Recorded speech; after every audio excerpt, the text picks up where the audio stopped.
Hello friends, welcome to Swasti kitchen 360. இன்றைக்கி நம்ம கிச்சனில் சூப்பரான பம்கின் கடையல், பூசணிக்காய் சாம்பார், பருப்பு கடையல் எப்படி வேணால் சொல்லலாம். செம்ம டேஸ்ட்டாக இருக்குங்க. மஞ்சள் பூசணிக்காய் பரங்கிக்காய்ன்னு சொல்லுவாங்க. இதை பிடிக்காதவங்க இந்த மாதிரி ட்ரை பண்ணி பாருங்கள். துவரம்பருப்பு, பாசிப்பருப்பு சும்மா 2 ஸ்பூன் ஊற வச்சு எடுத்திருக்கேன்.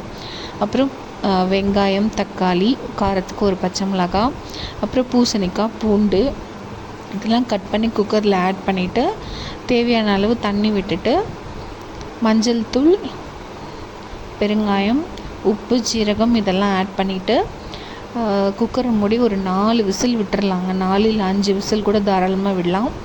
ப்ரெஷர் நல்லா இறங்கினதுக்கப்புறம் எடுத்து நல்லா ஸ்மாஷ் பண்ணி விட்டிங்கன்னா பார்க்கவே செமையாக இருக்கும், வாசனை சூப்பராக இருக்கும். அதுக்கப்புறமா சாம்பார்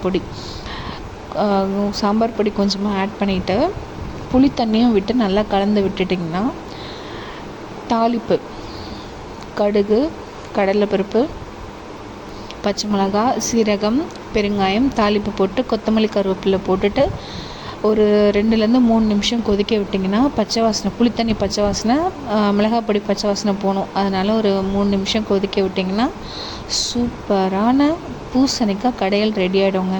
சாப்பாடோடு பிசைஞ்சு சாப்பிடும்போது அடடடடா, பூசணிக்காய் பிடிக்காதவங்களுக்கு செஞ்சு கொடுங்க. கண்டிப்பாக ரொம்ப பிடிச்சி விரும்பி சாப்பிடுவாங்க. பூசணிக்காயா அது அப்படின்னு கேட்பாங்க. சூப்பரான ஒரு டிஷ். ட்ரை பண்ணிவிட்டு எப்படி இருந்தது சொல்லுங்கள்.